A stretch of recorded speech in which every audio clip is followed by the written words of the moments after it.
Assalamualaikum warahmatullahi wabarakatuh. Perkenalkan, saya Zulita Fahrani, NIM 0449466068 dari Salut UT Batam. Pada kesempatan ini, saya ditunjuk untuk membuat tugas video rekaman simulasi praktik peradilan pidana dengan dosen pengampu, Bapak Asep Suherman, SH.MH. Berikut akan saya bacakan berkas praktik persidangan yang telah saya buat pada sesi 1 sampai dengan sesi 8. Surat kuasa nomor 15-SK-PID-PH-X-2025 yang bertanda tangan di bawah ini. Nama Ayam, umur 23 tahun, jenis kelamin laki-laki. Alamat Jalan Melati nomor 45, Bandar Lampung. Pekerjaan, mahasiswa Universitas Bumi, Fakultas Ilmu Pengetahuan Budaya, Prodi Bahasa Sanskerta. Selanjutnya disebut sebagai pemberi kuasa. Dalam hal ini memilih kedudukan hukum di kantor kuasanya tersebut di bawah ini.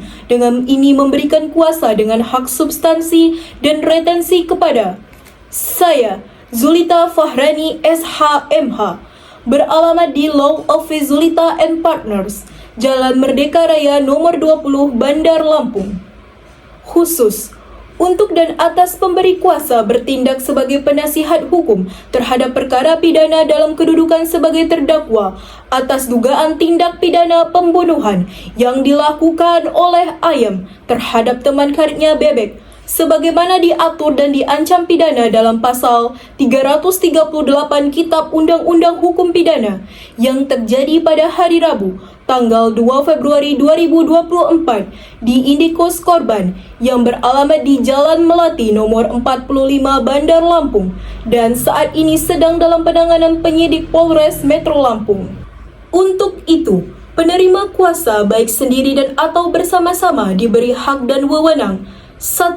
Mendampingi dan atau mewakili pemberi kuasa dalam setiap tahapan proses hukum, baik pada tingkat penyidikan, penuntutan maupun pemeriksaan di Pengadilan Negeri Bandar Lampung, menghadap dan berbicara di hadapan pejabat kejaksaan, kepolisian, lembaga pemasyarakatan, dan instansi pemerintah lainnya yang berwenang, perorangan atau semua pihak yang ada hubungannya dengan perkara pidana tersebut.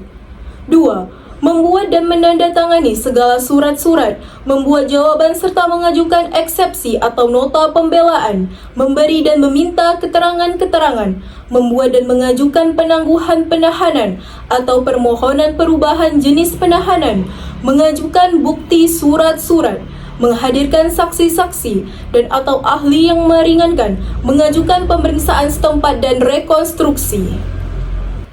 3. Mohon inzaj atau membaca berkas perkara dan mohon turunan berita acara pemeriksaan atau BAP secara menyeluruh demi kepentingan pembelaan. 4. Menyusun dan menyampaikan pledoi. 5. Melakukan upaya-upaya hukum lain yang dipandang perlu sesuai dengan ketentuan peraturan perundang-undangan yang berlaku untuk kepentingan pemberi kuasa. Demikian surat kuasa ini diberikan untuk dipergunakan sebagaimana mestinya. Bandar Lampung, 20 Oktober 2024. Pemberi kuasa Ayam, penerima kuasa Zulita Fahrani, SH.MH. Berita acara pemeriksaan BAP tersangka nomor BAP garing 34 garing 2 Romawi garing 2024 garing Reskrim pada hari ini Jumat tanggal 4 Februari 2024 pukul 14 WIB bertempat di ruang Unit Reserse Kriminal Polres Metro terkait lokus tindak pidana. Saya, Zulita Fahrani, pangkat atau NRP, Inspektur Polisi 1, Jabatan Penyidik Reserse Kriminal Polres Metro Lampung.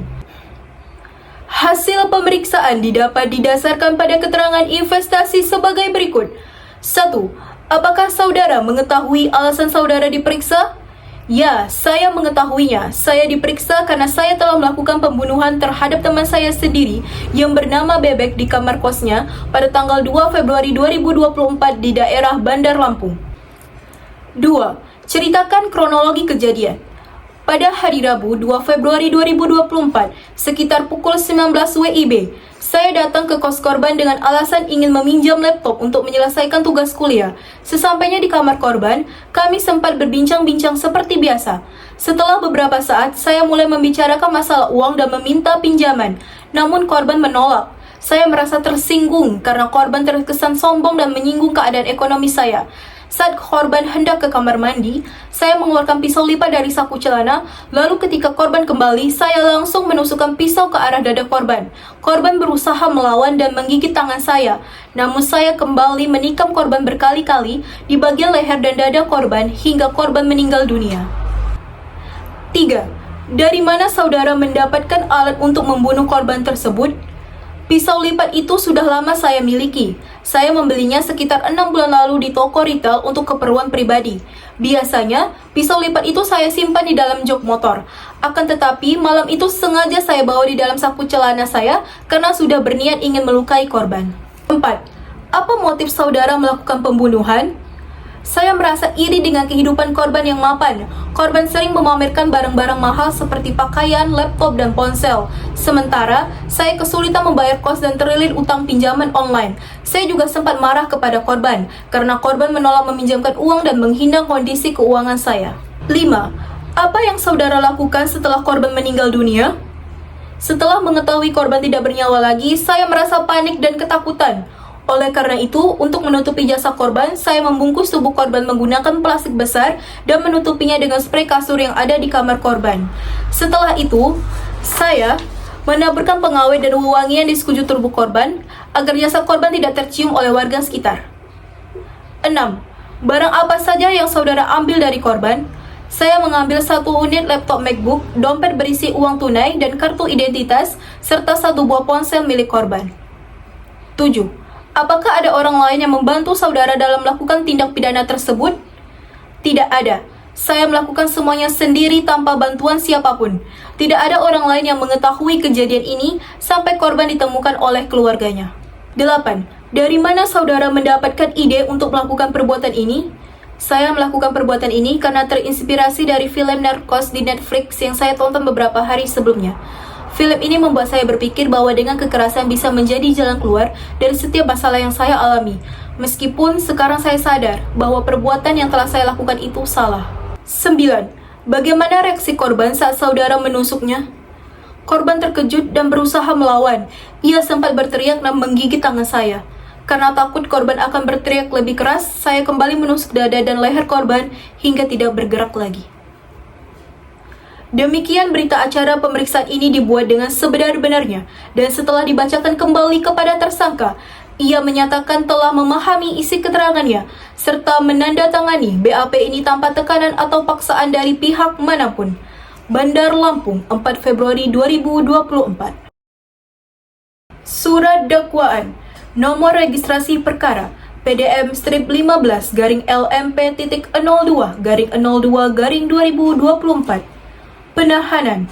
Ditahan penyidik di Rutan Polres Metro Lampung sejak tanggal 4 Februari 2024 sampai dengan tanggal 24 Februari 2024. Diperpanjang oleh penyidik kepolisian Resor Metro Lampung atas persetujuan Kepala Kejaksaan Negeri Metro Lampung selaku penuntut umum di Rutan Polres Metro Lampung sejak tanggal 25 Februari 2024 sampai dengan tanggal 25 Maret 2024.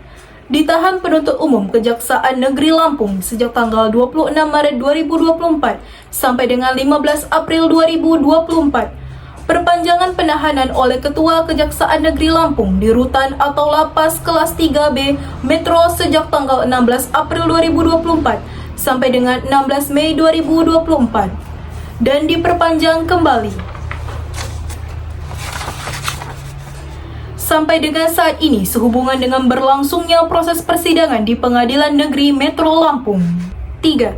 Dakwaan ke-1 primer bahwa terdakwa Ayam pada hari Rabu tanggal 2 Februari 2024 sekitar pukul 19 WIB bertempat di kamar indikos milik korban bebek yang beralamat di Jalan Mawar nomor 12 Kecamatan Metro Timur, Lampung telah dengan sengaja dan dengan rencana terlebih dahulu menghilangkan nyawa orang lain, yaitu bebek. Perbuatan terdakwa dilakukan dengan cara sebagai berikut. bahwa terdakwa Ayam merasa iri terhadap kesuksesan korban bebek yang dikenal memiliki banyak prestasi dan hidup berkecukupan. Selain itu, terdakwa mengalami tekanan ekonomi karena terlilit utang pembayaran kos dan pinjaman online. Dengan motif tersebut, terdakwa merencanakan untuk membunuh korban dan mengambil barang berharga milik korban. Bahwa pembunuhan dilakukan oleh terdakwa karena terinspirasi dari film Narcos di Netflix sebelum melakukan aksinya. Bahwa terdakwa sebelum datang ke tempat kejadian perkara telah menyiapkan pisau lipat yang disimpannya di dalam jok motor. Setibanya di kamar korban, terdakwa berpura-pura ingin mengobrol dan meminjam laptop milik korban. Namun, ketika hendak berpamitan, terdakwa mengeluarkan pisau dari saku celananya dan langsung menusuk tubuh korban. Bahwa korban berusaha melawan dengan menggigit tangan terdakwa. Namun, terdakwa kembali menusukkan pisau berkali-kali ke bagian leher dan dada korban, hingga korban terjatuh dan meninggal dunia di tempat kejadian. Bahwa setelah memastikan korban meninggal, terdakwa membungkus jasad korban menggunakan plastik besar dan melapisinya dengan spray kasur, kemudian menaburi tubuh korban dengan pengawet dan wewangian agar jasad korban tidak cepat membusuk. Bahwa selanjutnya, terdakwa mengambil barang-barang milik korban berupa laptop MacBook, dompet, dan ponsel, kemudian melarikan diri dari tempat kejadian. Perbuatan terdakwa yang diduga telah melakukan tindak pidana berupa pembunuhan berencana sebagaimana diatur dan diancam pidana dalam pasal 340 KUHP tentang pembunuhan berencana. Dakwaan kedua, subsidiar. Bahwa terdakwa Ayam pada hari Rabu tanggal 2 Februari 2024 sekitar pukul 19 WIB bertempat di kamar indikos milik korban bebek yang beralaman di Jalan Mawar nomor 12, Kecamatan Metro Timur, Lampung. Telah terjadi suatu tindak pidana pembunuhan yang mengakibatkan hilangnya nyawa orang lain, yaitu Bebek, mahasiswa Universitas Bumi, berusia 19 tahun. Perbuatan terdakwa dilakukan dengan cara sebagai berikut. Bahwa perbuatan tersebut dilakukan dengan cara terdakwa datang ke kamar kos korban dengan membawa sebilah pisau lipat yang sebelumnya telah disimpan di dalam jok motornya. Setelah berbincang-bincang dengan korban, dan pada saat hendak berpamitan pulang, terdakwa tiba-tiba mengeluarkan pisau lipat dari saku celananya, lalu menusukkan pisau tersebut ke tubuh korban beberapa kali secara berturut-turut mengenai bagian leher dan dada korban. Bahwa akibat dari perbuatan tersebut, korban mengalami luka tusuk berat dan akhirnya meninggal dunia di tempat kejadian perkara. Bahwa setelah melakukan perbuatannya, terdakwa mengambil barang-barang milik korban berupa laptop MacBook, dompet, dan ponsel. Kemudian membungkus jasad korban dengan plastik besar yang dilapisi spray kasur dan ditaburi pengawet serta wewangian dengan maksud agar bau mayat tidak tercium oleh penghuni kos lainnya. Bahwa berdasarkan hasil penyidikan dan pemeriksaan terhadap saksi-saksi, ditemukan fakta bahwa motif terdakwa melakukan perbuatan tersebut adalah karena rasa iri terhadap kesuksesan korban serta desakan ekonomi akibat terlilit utang, pinjaman daring atau pinjol dan tunggakan biaya kos. Perbuatan terdakwa yang diduga telah melakukan tindak pidana berupa pembunuhan sebagaimana diatur dan diancam pidana dalam pasal 338 KUHP tentang pembunuhan. Bandar Lampung, 29 Oktober 2025, Penuntut Umum Zulita Fahrani SH. Surat eksepsi atau nota keberatan nomor perkara PDM strip 45 garing 2 Romawi garing 2024 garing PN titik BDL kepada yang terhormat Majelis Hakim Pengadilan Negeri Bandar Lampung di Bandar Lampung. Berdasarkan surat kuasa khusus nomor 15 garing SK strip PID garing PH garing X garing 2025 tertanggal 20 Oktober 2025 dengan ini mengajukan eksepsi atau nota keberatan terhadap surat dakwaan jaksa penuntut umum nomor registrasi perkara PDM strip 45 garing 2 garing 2024 garing PN titik BDL tertanggal 29 Oktober 2025 dengan alasan sebagai berikut. Dasar eksepsi 1. Keberatan formil. Dakwaan jaksa penuntut umum menyebutkan adanya perencanaan sebagaimana pasal 340 KUHP. Namun, uraian yang disajikan hanya berupa dugaan bahwa terdakwa telah menyimpan pisau di dalam jok motornya sebelum menuju tempat kejadian perkara tanpa menjelaskan secara rinci kapan niat itu timbul dan bagaimana rencana pembunuhan tersebut disusun. Perencanaan dalam pasal 340 KUHP haruslah jelas mengandung unsur adanya tenggang waktu antara niat dan pelaksanaan perbuatan, serta adanya kesempatan bagi pelaku untuk berpikir secara tenang sebelum melakukan pembunuhan. Dakwaan jaksa penuntut umum tidak menguraikan secara jelas kapan, di mana, dan bagaimana bentuk perencanaan tersebut dilakukan, sehingga tidak memenuhi syarat formil surat dakwaan sebagaimana diatur dalam pasal 143 ayat 2 huruf B KUHP yang mensyaratkan agar dakwaan disusun secara cermat, jelas dan lengkap mengenai tindak pidana yang didakwakan. A. Surat dakwaan kabur obscur libel. Surat dakwaan jaksa penuntut umum dalam perkara ini bersifat kabur obscur libel karena tidak menjelaskan dengan jelas dan terperinci unsur-unsur perencanaan yang menjadi dasar penerapan pasal 340 KUHP tersebut. Dakwaan hanya menyebutkan bahwa terdakwa sudah menyimpan pisau di dalam jok motor tanpa menjelaskan secara langsung hubungan antara tindakan tersebut dengan adanya niat pembunuhan yang direncanakan sebelumnya. B. Identitas barang bukti tidak jelas. Dakwaan menyebut adanya barang bukti berupa laptop MacBook, dompet, dan ponsel milik korban yang diambil oleh terdakwa. Namun, perbuatan ini tidak diuraikan secara terpisah sebagai tindak pidana pencurian atau perampasan barang, sehingga menimbulkan ketidakjelasan apakah pengambilan barang tersebut merupakan motif, akibat, atau tindak pidana lain yang menyertai pembunuhan. 2. Keberatan material. A. Unsur dengan rencana terlebih dahulu, pasal 340 KUHP tidak terpenuhi. Berdasarkan uraian jaksa penuntut umum, perbuatan terdakwa lebih tepat dikualifikasikan sebagai tindak pidana pembunuhan biasa, sebagaimana diatur dalam pasal 388 KUHP. Tidak terdapat fakta yang menunjukkan adanya rentang waktu yang cukup antara timbulnya niat dan pelaksanaan pembunuhan, karena terdakwa secara spontan melakukan penusukan setelah terjadi interaksi dengan korban di tempat kejadian. Menyimpan pisau di motor bukan serta-merta dapat dipandang sebagai bukti perencanaan pembunuhan, karena pisau tersebut bukan dibeli atau disiapkan secara khusus untuk membunuh korban, tetapi merupakan barang pribadi milik terdakwa yang sudah lama disimpan. 3. Permohonan. Berdasarkan uraian di atas, kami selaku penasihat hukum terdakwa memohon kepada Majelis Hakim Pengadilan Negeri Bandar Lampung yang memeriksa dan mengadili perkara ini untuk 1. Menerima dan mengabulkan eksepsi terdakwa atau penasihat hukum terdakwa untuk seluruhnya. 2. Menyatakan surat dakwaan jaksa penuntut umum nomor registrasi perkara PDM strip 45 garing 2 Romawi garing 2024 garing PN titik BDL batal demi hukum atau setidak-tidaknya tidak dapat diterima. 3. Memerintahkan jaksa penuntut umum untuk memperbaiki atau menyusun kembali surat dakwaan yang jelas, cermat, dan lengkap. 4. Membebankan biaya perkara ini kepada negara. Demikian eksepsi ini diajukan atas perhatian dan kebijaksanaan Majelis Hakim yang mulia. Kami ucapkan terima kasih.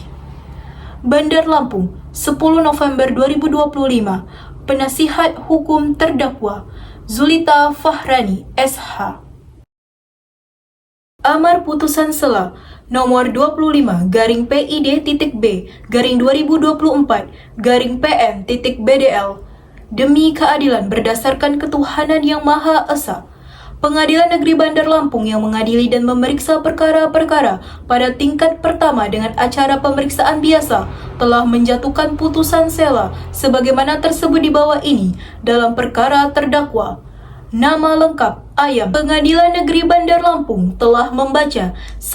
Surat dakwaan jaksa penuntut umum Kejaksaan Negeri Bandar Lampung nomor registrasi perkara PDM strip 45 garing 2 Romawi garing 2024 garing PN titik BDL. 2. Surat eksepsi atau nota keberatan dari penasihat hukum terdakwa tertanggal 10 November 2025. 3. Tanggapan jaksa penuntut umum atas eksepsi penasihat hukum terdakwa. Telah mendengar 1. Keterangan dari penasihat hukum terdakwa dalam persidangan mengenai eksepsi yang diajukan. 2. Pendapat jaksa penuntut umum yang pada pokoknya menolak eksepsi dan memohon agar eksepsi dinyatakan tidak dapat diterima. menimbang 1. Bahwa eksepsi yang diajukan penasihat hukum terdakwa pada pokoknya menyatakan bahwa surat dakwaan jaksa penuntut umum kabur karena tidak jelas uraian mengenai perencanaan sebagaimana dimaksud pasal 340 KUHP serta tidak jelas kedudukan barang bukti yang disebutkan dalam dakwaan. 2. Bahwa setelah majelis hakim memeriksa dengan seksama, surat dakwaan jaksa penuntut umum telah memuat identitas terdakwa, uraian tindak pidana yang didakwakan, waktu dan tempat kejadian serta pasal yang didakwakan, sebagaimana syarat formil yang diatur dalam pasal 143 ayat 2 huruf A dan B KUHP. 3. Bahwa mengenai jelas atau tidaknya uraian perbuatan serta terpenuhi atau tidaknya unsur dengan rencana terlebih dahulu dalam pasal 340 KUHP merupakan bagian dari pembuktian yang akan diperiksa lebih lanjut dalam pemeriksaan pokok perkara. 4. Bahwa oleh karena itu, eksepsi penasihat hukum terdakwa mengenai dakwaan kabur dan tidak jelas haruslah ditolak. Mengingat Pasal 143 ayat 2 huruf A dan B KUHP serta ketentuan hukum acara pidana lain yang berlaku. Mengadili 1. Menolak eksepsi atau nota keberatan yang diajukan oleh penasihat hukum terdakwa untuk seluruhnya. 2. Menyatakan surat dakwaan jaksa penuntut umum nomor registrasi perkara PDM strip 45-2 Romawi 2024 PN.BDL telah memenuhi syarat formil dan material sebagaimana dimaksud pasal 143 ayat 2 KUHP. Menyatakan pemeriksaan perkara pidana atas nama terdakwa Ayam dilanjutkan dengan pemeriksaan pokok perkara.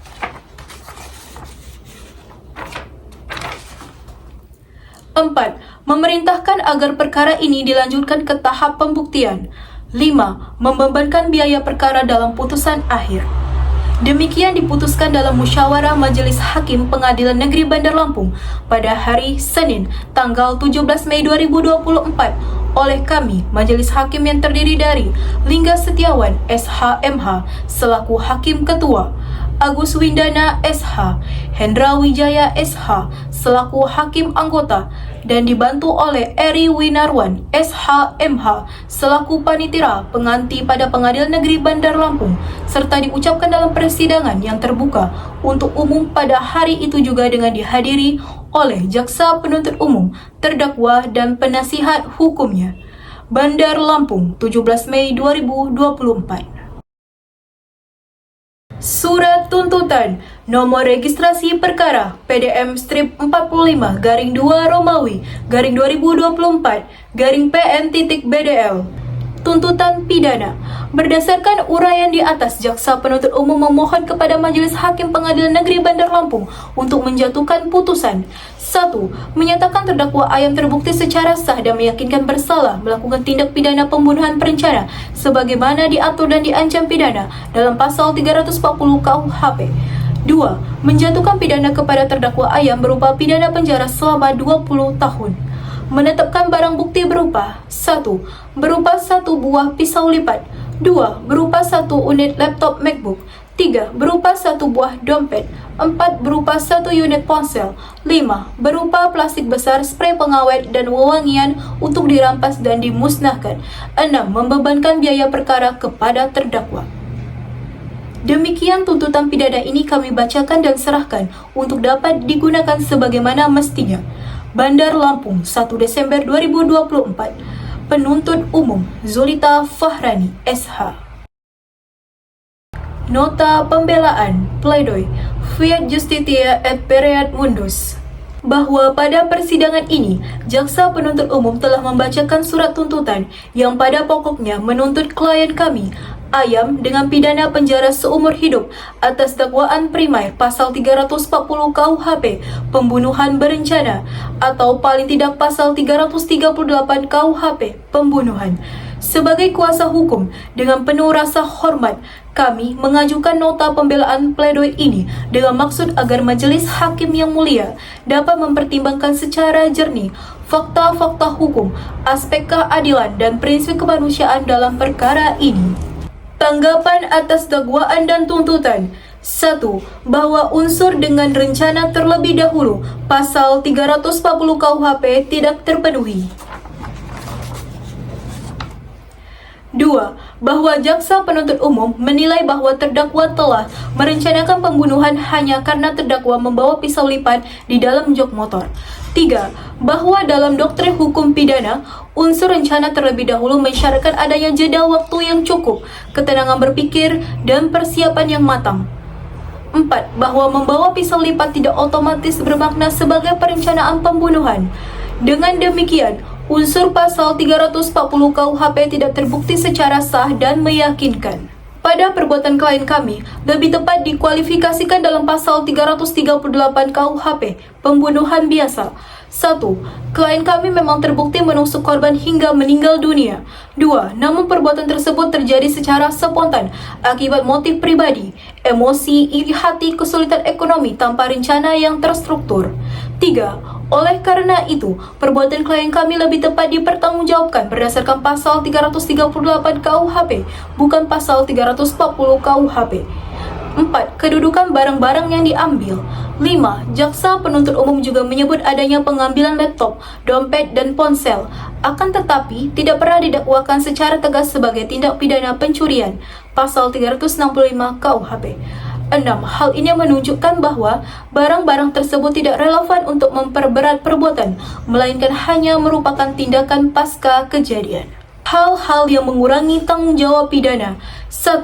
Bahwa klien kami masih berusia relatif muda, yaitu 23 tahun, sehingga secara psikologis belum memiliki kematangan emosional yang stabil dalam menghadapi tekanan atau konflik interpersonal.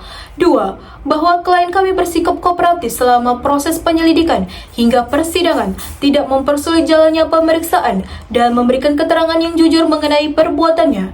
3. Bahwa klien kami melakukan perbuatan dipicu oleh ledakan emosi akibat konflik pribadi dengan korban, termasuk rasa cemburu, tersinggung, dan tekanan mental yang memuncak pada saat kejadian sehingga perbuatan terjadi secara spontan tanpa perencanaan. 4. Bahwa klien kami menyesali perbuatannya secara sungguh-sungguh, menyampaikan permohonan maaf kepada keluarga korban, dan berjanji tidak akan mengulangi perbuatan serupa di kemudian hari. Permohonan atau petitum. Berdasarkan seluruh uraian tersebut, kami, selaku penasihat hukum klien kami, memohon dengan hormat kepada Majelis Hakim Pengadilan Negeri Bandar Lampung yang memeriksa dan mengadili perkara ini untuk 1. Menyatakan klien kami, yakni Ayam, tidak terbukti secara sah dan meyakinkan melakukan tindak pidana pembunuhan berencana sebagaimana dimaksud pasal 340 KUHP. 2. Menyatakan klien kami, yakni Ayam, tidak terbukti secara sah dan meyakinkan melakukan tindak pidana pembunuhan berencana sebagaimana dimaksud pasal 340 KUHP. 3. Menjatuhkan pidana yang seringan-ringannya terhadap klien kami dengan mempertimbangkan usia klien kami yang masih muda, sikap kooperatif selama persidangan, serta adanya penyesalan mendalam atas perbuatannya. 4. Menjatuhkan pidana penjara selama 8 tahun atau sekurang-kurangnya tidak lebih berat dari 15 tahun sebagaimana ancaman pasal 338 KUHP. 5. Menetapkan agar klien kami tetap dalam tahanan. Demikian nota pembelaan atau pledoi ini kami ajukan dengan penuh harapan agar Majelis Hakim yang mulia berkenan mempertimbangkan secara arif dan bijaksana serta menjatuhkan putusan yang seadil-adilnya demi tegaknya hukum yang berlandaskan keadilan dan kemanusiaan. Atas perhatian Majelis Hakim yang mulia, kami ucapkan terima kasih. Bandar Lampung, 7 Desember 2024. Penasihat Hukum Terdakwa Zulita Fahrani SH. Demikian rekaman simulasi praktik peradilan pidana dari saya untuk memenuhi salah satu tugas pada mata kuliah praktik peradilan pidana. Akhir kata, terima kasih. Wabillahi taufik wal hidayah. Wassalamualaikum warahmatullahi wabarakatuh.